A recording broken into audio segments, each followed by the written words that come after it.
Ladies and gentlemen, good evening and welcome to month two, April collaboration between Tapster Cleveland and Lakewood Bottle Shop. My name is John. I'm the owner of Lakewood Bottle Shop, which is a small boutique wine store just about a quarter mile, west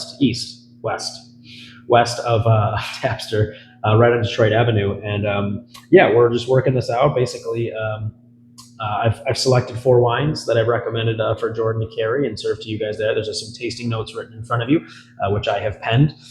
But if you want a little bit of extra info, that's what this is. If you just want to do a little bit of more of a deep dive, get some extra sort of wine geeking in and sort of taste alongside, a professional, that's me. So without further ado, here we go. Wine number one, Lucien Albrecht Cremant d'Alsace Brut Rose. This is a lovely sparkling rosé from Alsace, France.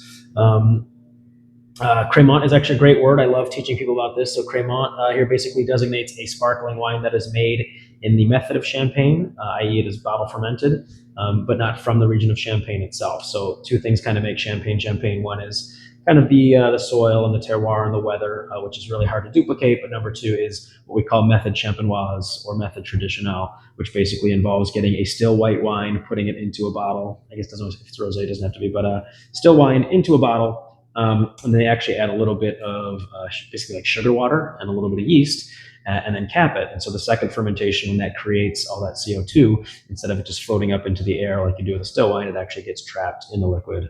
Same thing like with beer. And yeah, why is that relevant? Well, it just gives you, just a bit more complexity, I would say, and nuance typically in the wine. Typically a finer sort of bubble structure, and it's just important to note that all sparkling wines are not made this way. There are many sparkling wines that are getting made. Basically, they put wine in a giant, metal vat and just pump it full of CO2 with a hose, and voila, sparkling wine. So, there's pros and cons to both, but Cremants are typically really solid values. When I always tell people, like when Prosecco and Cava cost like 15, $20, you can usually find these for 20, 25, and very often they're almost always worth, I think, a little bit of extra spend, in my opinion, if for no other reason than the people who make Cremants. So what you'll always have is Cremant and then where it's from. So again, it's from Alsace, so this says Cremant d'Alsace. If they were making this in Burgundy, it would say Cremant de Bourgogne. They make them in Bordeaux, they're called Cremant de Bordeaux, et cetera, et cetera. But all that said, the value is really implicit because the people going out of their way to make these they're usually not terribly high production, and they're really like making just a quality product that they care about. Whereas opposed to, again, it's not the case with all things, but many Prosecco on the market are just remarkably mass produced. We're talking like millions of bottles or cases per year, and basically the mo there is just get as many out for as cheap as possible, like ASAP. Anyway, that's your sort of Cremant 101. But let's talk about sparkling rosé. One of my favorite wines, honestly. It's remarkably versatile. The acidity and the brightness and the effervescence get you through all sort of like cold appetizers, seafoods, hot apps as well. But then that red fruit component will carry you through like poultry, duck, even some lighter like pork, meat, kind of beef sort of things. So this one just beautiful. I love this wine. This thing is $20 at the shop. I always have one in my fridge.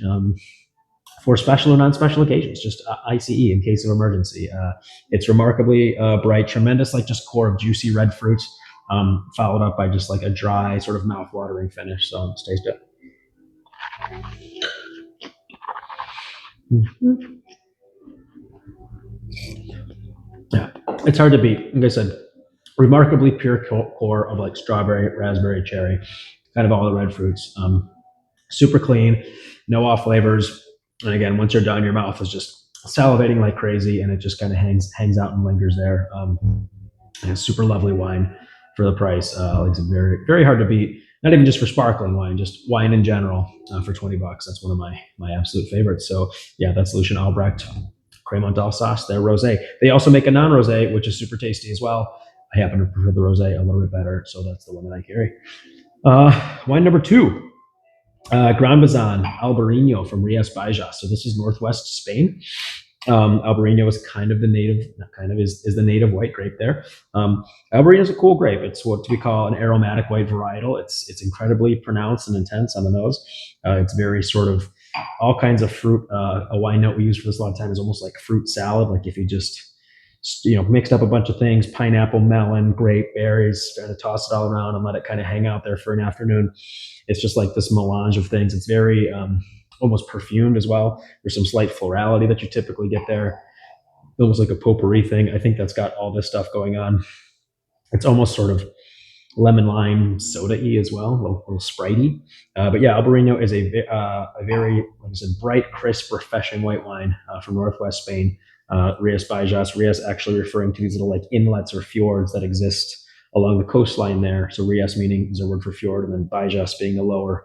And so what you'll often get with these things a lot too is like a touch of salinity almost, because you're growing very close to the ocean there, and that also helps with sort of seafood pairings. So let's check this guy out. Mm-hmm.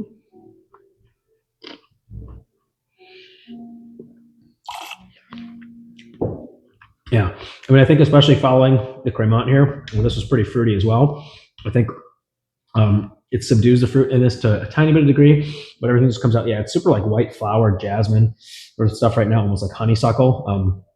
Yeah, very pretty, very perfumed. This is a great wine for like Sauvignon Blanc drinkers. Like I said, it's got that crisp, high acid, just very like elevated energy. So yeah, people who like more of like an unoaked, sort of racy, zippy white, it's a great choice. This is a fantastic wine. Like I said, has a lot going on. Like I said, high aromatic intensity. It's delicious.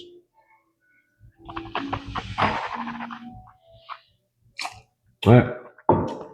Wine number 3, just trying to move this along. My last video was almost 20 minutes. I'm trying to keep this a little shorter, so you guys hopefully have conversations to get back to amongst yourselves.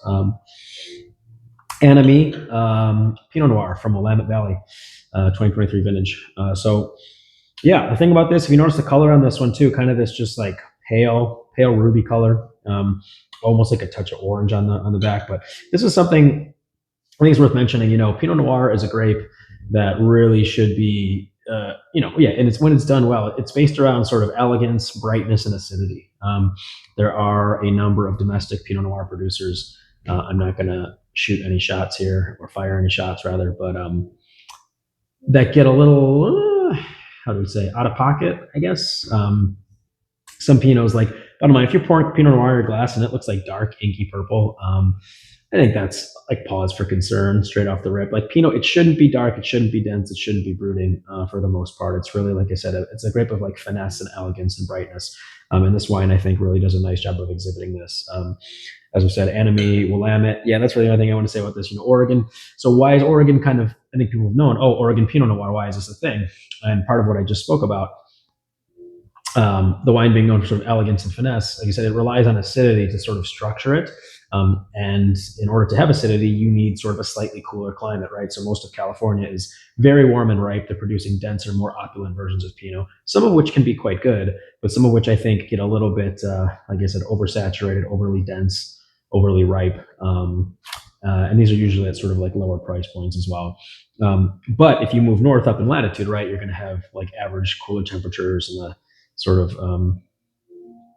some of the elevation in the mountains as well helps contribute to that. So that is why I think Oregon is really getting well known for Pinot Noirs, because, like I said, there are these more finessed, kind of brighter versions of Pinot Noir that California is really struggling to deliver. They're more, the Oregon stuff is more closely related, and that's the word I'm looking for, like paying better homage to the French stuff from Burgundy, which is kind of where Pinot Noir originated. So yeah, on this one, all kinds of tart red fruit.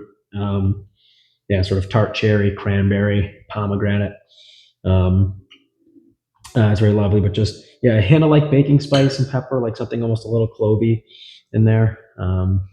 Let's see.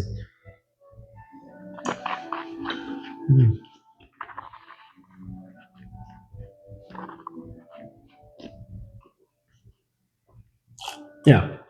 It's just like, the word I have for this is like zippy,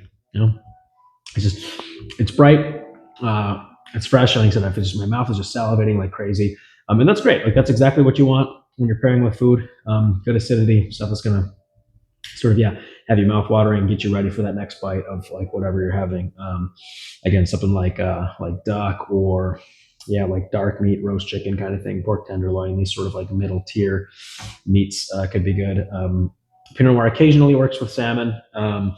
but it's very case by case dependent. I won't necessarily put my stamp of approval on that, as I haven't had this with salmon yet. But yeah, that's the Amie Pinot Noir from Willamette Valley. So last but not least, again, if you're able to see color, you can notice immediately how much darker that one is. This final wine. So we go from sort of like a pale ruby to like a pretty dark, intense purple. Um, and yeah, so Cabernet is a much thicker skinned grape. It's also being a little bit more heavily extracted, and by that I mean like how much they're sort of macerating or beating up the skins during the process of fermentation. They're actually extracting more color and pigment from the grape skins themselves. But yeah, Cabernet. So a completely different animal here. Yeah, much more you can sell like where the fruit was this was kind of fruit with this was kind of bright and tart and just sort of like refreshing, uplifting. This is far more like brooding, dark and dense. You got sort of that cocoa underlay, but with all this sort of fruit goes from red, cherry, pomegranate, and over here into like um, you know black currant, plum, fig. It's almost like kind of like a molasses thing going on. But there's also in South America you'll get a bit of this. I don't know, like an animalistic, kind of like earthy, meaty, sort of, for lack of a better word, like a bit of a stank to it. But in the best possible way. I mean, in a good way. It's something that helps distinguish those wines and gives them character. Because Argentina and California have a fair amount in common in terms of, decent elevation, coastal influence, these sort of things, denser wines. But yeah, that sort of heightened, sort of green pyrazinic quality is something I think that helps separate Argentina. But let's taste it here.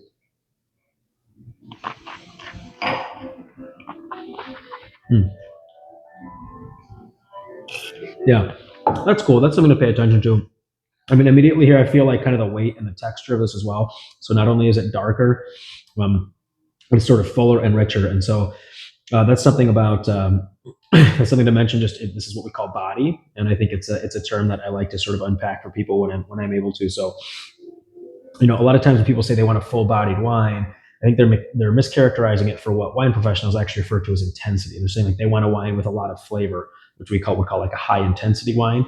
Body actually refers more or less to like just the full on just the texture or viscosity of the liquid itself. Um, and so a good sort of thought experiment or like analogy for this is if you think about light, medium, full bodied, think about skim 2% whole milk, right? So it's the same product across the board, but skim milk is kind of like watery thin, whereas whole milk has got this like sort of richness, creaminess to it, right? So yeah, if you taste this cab, it's far more like viscous on the palate, right? This is more like medium plus full bodied.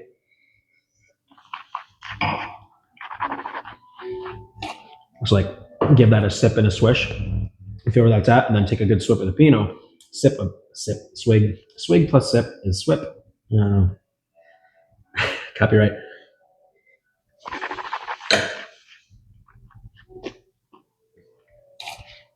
That's much more like sort of medium minus. So it's like this is like skim to 2%, is like 2% to full. So it's just a fun little final takeaway. But yeah, these are four wines. Like I said, we have available at the shop. They are $20 for the rosé, 25 ish, I think. Don't quote me on that. Final pricing still pending when I get my order tomorrow on the Albarino. Enemy, this was the spendiest. The Oregon this is $28, and then $20 for the Argentinian Cabernet. So yeah, that's basically it. Like I said, if you hope you guys enjoyed that tasting, you've got. I think that if it doesn't say so on the sheet, that sheet will double as a 10% off coupon if you want to bring it into the shop. Like I said, Jordan and I collabed on this in order to sort of I'm helping them, bring some quality wines to their customers, and so I'm basically volunteering, the time and information for free, just for exposure for the shop. So obviously, these wines are for sale there. If you want another full glass or a bottle while you sip and drink, that's cool. But they don't have the off-premise license. So if you loved any single one of these and want to, take them to a dinner party or have one in your cellar at home, that's when you come see me, because like everything that you just tasted, we have available here at Lakewood Bottle Shop. So yeah, I think that's about it. Hope you guys enjoyed. If you like this content, we're at we're at the dawn of a YouTube channel here. So I don't know, like, subscribe, all that stuff. I don't know what we're gonna do with it, but if people actually care, I'll put out more of it, because this is what I do all day. Let's talk about wine. All right, guys, enjoy your evening. Cheers.